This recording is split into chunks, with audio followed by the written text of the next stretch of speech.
Welcome to the Sisterhood Spotlight, a video podcast show that celebrates and shines the light on women who have overcome obstacles, tragedies, challenges, and have triumphed and succeeded.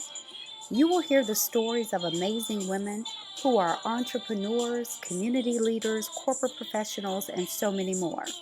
These women will inspire, motivate, and encourage you by sharing their tools, knowledge, tips, and support that you need to be empowered to succeed. I am the Mindset and Empowerment Coach and your host, Pat Gillum.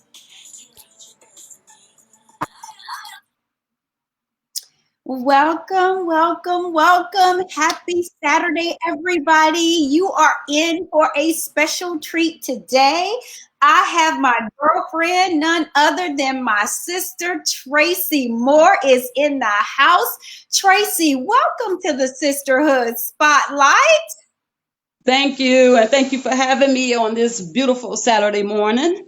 Yes, listen, I have been wanting to have you on the show for so long, and I am so excited that we have actually had an opportunity to not only connect but reconnect. So Yes. I'm excited. Thank you again for being here. You are such a super special woman that I have known for years and have been following. And so I'm just so excited to share and shine the spotlight on you today. Tracy, tell the Sisterhood audience a little bit about you. Okay. So it's hard to tell a little because I possess a lot. So, but anyway, I'm just going to give you a little snippet of Tracy. First of all, I am your definitely keep it real sister who likes to add a splash of humor to everything because you can't go through life being too serious. You've been took yourself out of here earlier than you want to. But anyways, I'm proud to say that I am now a second time published author. My first book, Black Sheep Shit, She Has It Together. That was my baby that God had me to birth out of my own struggles that I thought was here to pretty much break me, but it made me who I am today. Outside of that, I'm this wonderful mother of 4 children, 3 young adults, 1 Mohican that still can't seem to leave the nest. But outside of that, you got this very empathetic, compassionate, strong seeker of knowledge. This person that has the heart to help, and that's become a weakness of mine, the helper of all. But basically, you just got your average girl. And so I could go on and on, but you have to get to know me on your own personally. I love that. Thank you so much, Miss Two-Time published author. Thank you. Listen, if you are watching us right now on YouTube, thank you so much. If you are not, I need you to head on over to YouTube and subscribe to the Sisterhood Extravaganza channel. Or if you're listening to the podcast right now on Anchor FM, Google, iTunes, Spotify. Thank you so much for joining us today. Hey, Carmen Ray. Hey, Nicole Cardi. Thank you so much for listening and for watching the show today. You are in for a treat. You just heard my sister, Tracy Moore, who is an amazing published author who I'm excited to bring to you guys because she wrote an amazing book called The Black Sheep Shit. And what shit means is what, Tracy? She has it together. Oh, we're going to talk about that because as you heard her say, really her book was about some of the struggles and trials that she went through that really she thought meant to take her out of here. And so many times, Tracy, us as women especially, we walk around pretending we got it all together. What does it really mean though to have it together? Not that you got to have it all together, but some people do have it together, okay? So what is She Has It Together? So let me start from the beginning. It's pretty much not the black sheep. It's called Black Sheep Shit. And let me just break it down. It's very personal. It's called me. The way I looked at it, the family that I came from, I can consider myself the black sheep. I was different in a way of, I would say my heart was different, and things, my moves was different. And so I didn't move like everybody in my family. You know what I'm saying? And so one day I was just thinking, when God pressed upon my heart to write this book, I'm like, write a book for what? You know what I'm saying? Like, what do I have to say? Say you have a lot to say. So I'm just like, what would I tell the people? I mean, I'm lost, you know what I'm saying? Because me, I've always been, let's say, a loner. You know what I'm saying? So what can I tell with my lonely self? So he began to press upon my heart the struggles that I went through and that he brought me through, that the struggles that would have killed someone else. So we go back to, I look at myself, the black sheep and the shit that I've been through. Okay. When I say she has it together, doesn't mean that I'm perfect. She has it together means I know where to go to get the answer. And so with that being said, I had to remove my mask, and then I reconnected with my God. You know, I accepted Jesus as my Lord and Savior, and me and God started this journey. So she has it together means I know where to go to get my answer for every problem that will happen in my life.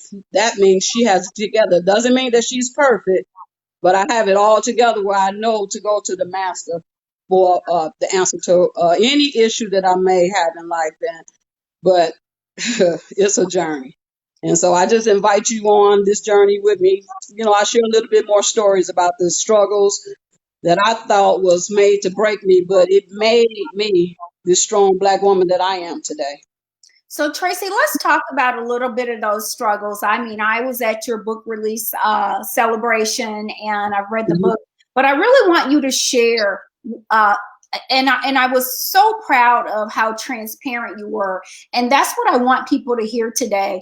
When Yeah. she began to write her story, so many of us hold back who we truly are because we don't want people to see us in a different light now. What were some of those things that you struggled with and that you went through in this book that you share openly?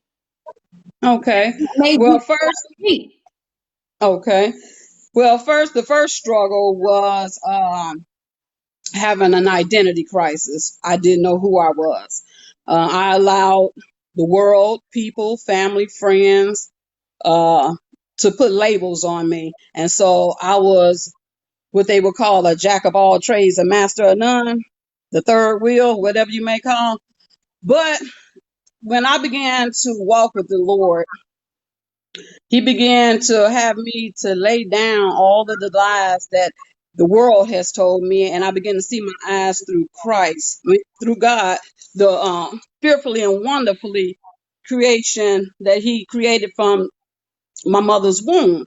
So when I started to adopt the truth about myself, it changed my life. I quit seeing myself as being a person that was unworthy, unlovable, a person that wasn't beautiful. Um, when I was suffering with the identity crisis, along with that was birth depression, low self esteem. Uh, Amongst that, I would make decisions that wasn't based on my own premise, but what other people want to do. So it led me into all kind of areas that was not fruitful for me, which I could say where I raised three kids by myself as a single parent, all out of wedlock. I was a fornicator. Uh, what else go? Not to talk about some of the abortions that I had, you know, because I was going through, if this didn't work, I tried this way, but it still wasn't working. It was breaking me even more. I was a broken person who had become toxic. And not only that, you Oh, attract what you are. So I started attracting toxic relationships. And it all started from the home front because I believe love, or the Bible will say charity starts at home. Well, it didn't start there with me. You know what I'm saying? Because I come from a very toxic family background. My mom, she was toxic, as loving as she wanted to be. She was a strong back black woman, and I'm glad I inherited some of her traits, but she was toxic. So I didn't know how to be. It was either you hustle or you struggle. So I became a toxic person until the Lord began to clean me up. So I suffered and can relate to some of the things that a lot of people want to talk about. They say, "Oh, she get on here and say she had an abortion. Yep, I was a fornicator and would sleep with your man if I wanted to." You know what I'm saying? All depends about that money. But I didn't have to do that no more because guess what? I realized God had somebody for me. I wasn't thirsty. You know what I'm saying? But when you're toxic and you attract those kind of people that their intentions was not good for you in the beginning, that they want to ultimately use and abuse your greatness because they saw what you didn't see. So that right there, starting off, yeah, those were some struggles. So it took me a long time, some decades, to come to this place that this don't feel good and I think I deserve better. I know I'm a loving person and I treat people over and beyond good. And I felt like I needed to get that in return. So until you identify with who God said that you are, you'll keep on attracting the nasty. Trust me. I was a nasty for a minute and I thought I was good. Oh my goodness. Tracy, you bring up such an amazing point too. And thank you for sharing so openly and so candidly, because I believe there are people listening and watching today that might be struggling with some depression, might be struggling with some bad choices and decisions that they've made or are making, and really don't sometimes know how to get out of the struggle. And I'll tell you, sometimes people don't even know they're in a struggle. They don't know they're Right. toxic. Because you know why? You just said it. Because when you're toxic, you are attracting other toxic people, whether it's men or women, Right. into your life. So if Right. everybody Mhm. around you looks like you doing what you do, you don't think anything is wrong with that. It becomes a Right. part of who you are. And so Right. there are people today who are maybe in those situations or might find themselves making bad decisions, choosing things that are not bringing out their highest and best self, and choosing to be around people who don't bring out their highest and best self. So how was one of the things, I know you talk about your renewed relationship with God and with Christ, Mhm. and being born again. There's somebody probably watching right now, may not have had a religious or spiritual background or upbringing, and so they don't really know how to connect to what I call your source, uh, Mhm. which is your creation, which I also call God. Some people call it the universe, but it's getting back to the bare essence of who you are and why Yes. you were created. So, what were some of the things that started to, I think, make you realize that I need a change? It's time, because you, like you said, this has been going on for decades. Why now? Mhm. Okay. One of the things that was real prominent in my life was failed relationships. As good of a person I was to um, everybody, starting with my mom. You know what I'm saying? It's almost like my goodness just wasn't good enough. They knew it was great, you know what I'm saying, but they made me feel otherwise. And so I stayed in relationships that I should have abandoned a long time ago, and it did nothing but damage my self-esteem, made me question myself all the time. Was the abilities that God put in me like even real? Because people, my truth made light shine on their darkness. And so that's why I felt like people would attack me in the areas that make me think that what I was doing wasn't right. So let me break it down like this. As far as the failed relationships, um, I'm a very loyal person, and any male that I get with, pretty much they state, you treat me like a king. But because of the brokenness within me, I attracted other broken men. And so I became what I believe as like a spiritual hospital. I know I have the gift of healing, just a natural healer. You know what I'm saying? That's why I draw a lot of brokenness to me. And when I couldn't identify who I was, I thought that if I did this to make other people happy, whatever their happiness was, that, it would make me a better person. But no. So I got tired of feeling the way that I feel. And one day, uh, a relationship that I was in, the guy told me more so, almost like I was a friend with benefits. Well, in my mind, I thought we were further along than that, but it hit me, a friend with benefits. Like, um, I don't do this that I do on a friend level. You know what I'm saying? Right then and there, yeah, I'm trying to be good here. Let me say, I'm trying to be good. Right then and there, I said to myself, I'm not giving my body away anymore because my body means more to me than somebody wasting my time. When I give that away, I can't get that back. And so, as good as I make a person feel, and like I said, I go out of my way, I put myself last, I put everybody first. I didn't even know how to love me because I thought I was supposed to love other people first. That's a lie. Yes.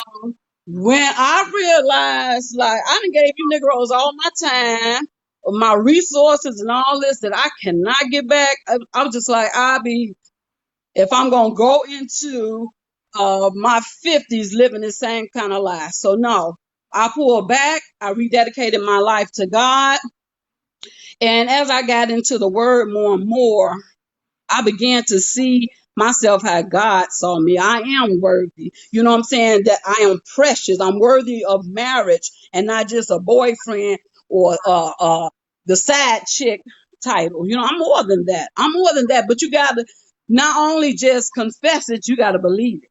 And Yes. so that became a part of my belief system. And so I watched a lot of people's relationship that was a lie. I got sick of seeing people wear this mask like they got it all together, but behind closed doors, they call each other all types of names. That is not love. I'm sorry. If it is, I don't want no part of it. I'd rather die single. You know what I'm saying? So when I began to keep it real with myself, to say, if you do this, you're going to get that. And so how would you feel if you got it? So it all stem from how I wanted to feel. If I make you feel a certain kind of way, well, I deserve it back. And if I ain't gonna get it back, I'd rather be by myself.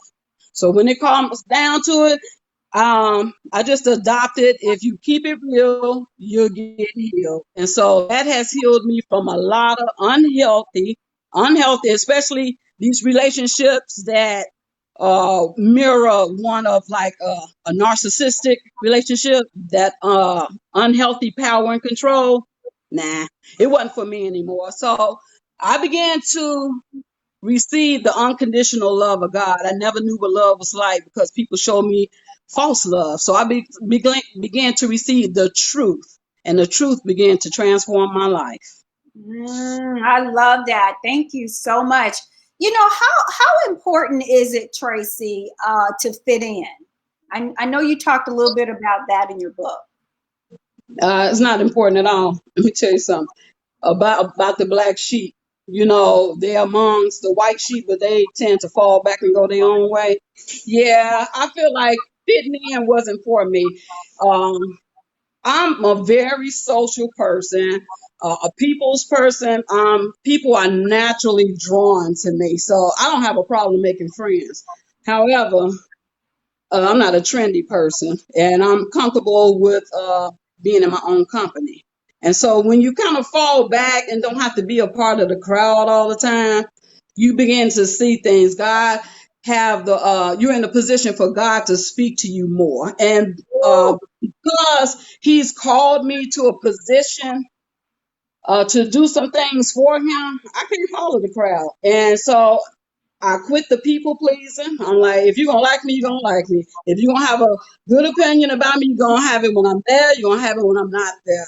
It's like I'm not here to please people anymore. I'm here to do the will of God. And if that means kicking it by myself, I'm cool with it.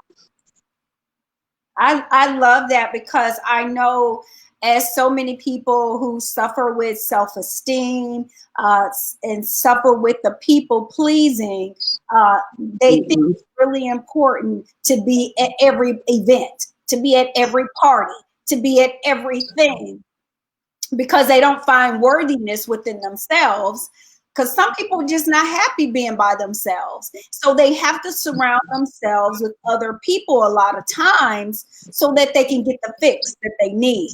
And so I love when you say, when you're called to do something greater, you can't fit in with the crowd. You can't go with the crowd. And sometimes it will be lonely because you're going to feel like you're Mhm. swimming upstream when everybody else is just going down with the flow. And you like, well, wait, I want to go with the flow. Why is this so hard for me? It's because you are called to greatness.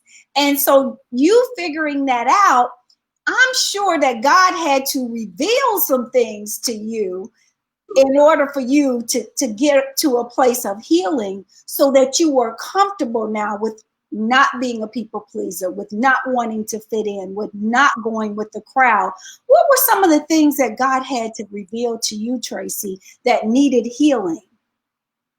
For one, ooh, wait, baby, codependency. I never knew of a term until he pointed that out to me. I'm gonna tell you the weight of being a codependent person. And what When does you're that trying mean to for be people who are listening? codependent people, like for myself, I'm gonna put it to you in the hood language. When you try and be Captain Save a Hoe, you can, you cannot save everybody. Let me tell you, when you're a type of person like I am with a big heart, and people catch on to that, people tend to dump on you. You know what I'm saying? Then you feel like you got to work this out for them. Oh my God, this and that. Well, how can I do this? And at the same time, while you're trying to fix other people, you're breaking yourself.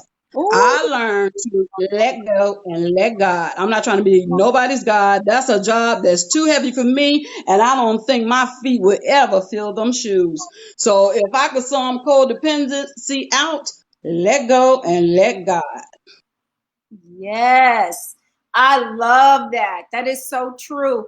And I think, too, one of the things I realized early on were with a lot of women, when it comes to relationships, and the reason they stay sometimes in, not productive relationships, is because they are codependent on that man, whether Yes. it's from a financial perspective, to she's depending on him to pay something or do something or be something Yeah. to her, that she really feels that I'm lacking in myself, and I need to know that I need him to make it happen. So when you become dependent, right, and you really have Hmm. enough, I think, strength to know that you can stand on your own, truly, Hmm.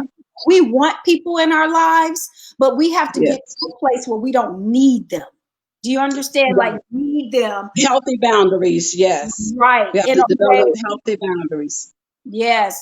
And what is it that you discovered about healthy boundaries that can help somebody else today on this live? One thing I've discovered that it'll bring you a sense of peace. Um, I would get overwhelmed at the fact if I couldn't work something out for someone. You know what I'm saying? Taking on that type of responsibility, it brings, I would say, all kind of sickness, unwanted sickness and disease into your life due to depression, anxiety, and things of that such. Um, a lot of things I realize you'll be operating in fear, Yeah. which I love the acronym false evidence appearing real. The devil can really paint a picture for you when your vibrations or your esteem is on a low. He'll paint a picture making you feel like you need a toxic thing in your life. You know what I'm saying? So my thing is boundaries. Boundaries are important. I don't care if it's with your parents, your children, your job, your significant other. Boundaries are important because you have to realize that you are important. You have to look at yourself as putting yourself first, loving yourself first, because I've poured from an empty vessel for so many decades, and I just walked around a depleted existing human being. It's not healthy, and I would advise anyone to do your homework. What is a healthy boundary to you? I know to me it is saying no, learning to say no. I was a yes girl for a moment and doing it with a angry heart. You know what I'm saying? I wasn't genuine to myself, and so I'm just saying, healthy boundaries will cause you to live a more authentic life. You ain't got to wear a mask and say, I'm happy for doing this, and then behind the scenes, you cussing, fussing, and all that kind of stuff. But the hell no, just say no. No, no, no, no. No, hell no. No, girl, please. Oh, I love that. And you Well, know, it is. say that no is a complete sentence, right? Oh Like my God. Without even having to explain yourself, you just don't need an know. explanation. Yeah. Don't say no because I got to do this. No because I got Right, to do that. No, just no. And then, right. but people don't. One of the things I've taught people in the past is people don't know how to say no without giving an excuse or an explanation, because that's what we've been taught. Because the minute you say Mhm. no to somebody, you're going to do one or two things. First of all, you're going to piss them off because they Yeah, so used to you saying yes to yes. everything. Then they're going to want to know, well, why? Why you can't do it? Because I said no. And guess what, Pat? It will reveal their true feelings about you too. I promise you. You'll Yeah. find out how they really didn't like you from the beginning. Right. And people do set up to try to use people. So I Right. agree. And there are those people again, because when you I love how you self-identify, and so many people can't self-identify that Mm-mm. I'm toxic. I'm drawing these type of people to me. I even hear people say things like, and I'm a big believer in manifestation too. I believe Yes. what we think about comes about, what we speak about, the words come out of our mouth. So if you running around telling everybody you want a man, but you in the next sentence say, but ain't no good men out here. They all Yeah. this. It's like you are literally speaking death instead of life into your situation. So we have Right. to change the way we believe, change the way we've been taught. And I really got that from your book, Black Sheep Shit, because a lot Hmm. of us have grown up in environments that have been toxic, and we just took that Yeah. on. And to be able to be in a place that you were to realize that and make a whole change, now Yes. you are, your self-esteem has been lifted, you understand purpose and calling now, Yes. and you are on the path to do great things by truly knowing you have to fill your cup first and give from Yes. your side. Yes. And so, Tracy, I always like to ask my guests, what is it that has helped you? What advice has helped you, or what advice would you give to someone that could truly help them along this journey? What would that be? I would say look within. And when I say look within, change always starts with you. Um, I don't point the finger or blame anybody for me. It's like I start from within and let it radiate out, but I start with the word. My thing for me, what worked for me, I had to reconnect to the source, God, Yeah, because the original creator of this project, this creation, he knows how it works. And so I had to go back to him in his word and show me how Tracy worked, how Tracy is supposed to function, how the benefits Tracy would have to others. So it's inner work that has to be done. And when you go within, trust me, your life will begin to change, because when you go in, your mindset begin to change. When you change your mind, you change your life. And so it's all about intention. I had to be intentional. You know what I'm saying? I couldn't say, woe is me, or if I was raised a certain kind of way, or no. Okay, so it didn't happen. What you gonna do now? So I had to go within in those dark places. Those dark places we dare not touch. We rather put that mask on and say, I'm okay, I'm good, making my money, got my little material things, but you're dark and you're ugly and you're stinking and inside you're rotten. No, I had to go in there and purify all of that with the word of God. So it's inner work. You got to do it. You got to do it. And it'll bring about a positive change in your life. I promise you. Yes, I am.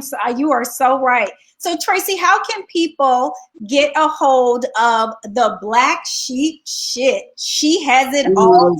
together. Email, can they reach out to you to get a signed copy, hopefully, of that book? Woo!